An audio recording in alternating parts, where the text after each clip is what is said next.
Thank you, Mr Speaker. I'm rising on indulgence in light of yesterday's events in this chamber to ask you to please provide some guidance around what is and what is not acceptable behaviour in this place to ensure we all feel safe, both in our seats as we sit here during debate, but also after any vote is taken place. I ask this of you as someone who has worked in a number of different environments over the last 30 years, many of which have been male-dominated and have involved participating in an environment where debate was essential to bring the best ideas out of everyone. However, yesterday's behaviour left me feeling like my senses had been assaulted by what I experienced as excessive and unconstructive noise and aggression being thrown around the room. Mr Speaker, sadly, this is not the first time I've experienced that sensation during question time in this chamber. Some may argue that yesterday's was an exceptional circumstance where the opposition chose to dissent from your ruling, as they were entitled to do so under our standing orders. But be that as it may, once the dissenting motion was moved by the opposition, I believe the tone of the debate was overly aggressive and personalised, with numerous examples of condescending and offensive language designed, I believe, to intimidate others within the chamber. In any other professional environment, this sort of behaviour would be completely unacceptable. As all in this place know, I stood yesterday to ask you to bring the chamber to order, and I thank you for doing that. If I could have, Mr Speaker, I would have left the chamber yesterday, but it is my understanding that, ironically, that is not acceptable behaviour. I then voted on the subsequent motions as I thought was appropriate, and it was following the votes that perhaps the most confronting experience took place for me personally yesterday, with one particular member from the opposition, while returning to his seat, yelling at me aggressively and at others on the crossbench.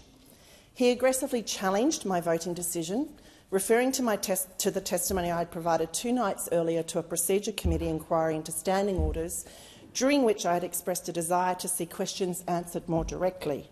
His tone was hostile and his body language was aggressive. And to the best of my recollections, his words were, "Well, where were you today then, hey?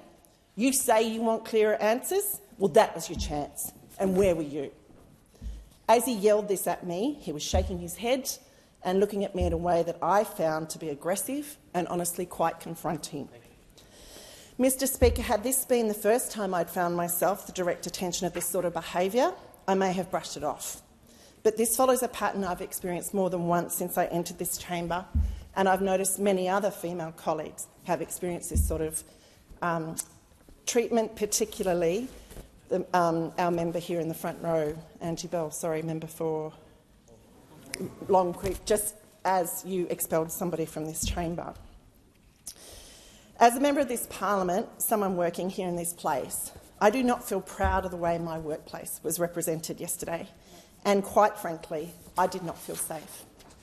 I've thought long and hard about asking this of you today because I'm mindful that in speaking out, I might inflame rather than tame the situation.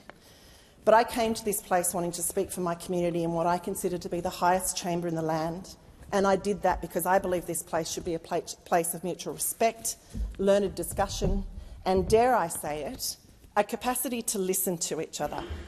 But as evidenced in yesterday's display, I fear we are such a distance from that reality. This morning, many of us spoke in support of the legislation to establish the Parliamentary Workplace Support Service, and this legislation is to be welcomed. But as I found out upon leaving the chamber yesterday and reaching out to it for advice and support, that body will not be able to reach into this chamber. So I ask of you today, Mr Speaker, how are we expected to behave in this place, and what responsibility do each of us bear to do better today and every day hereafter? Thank you.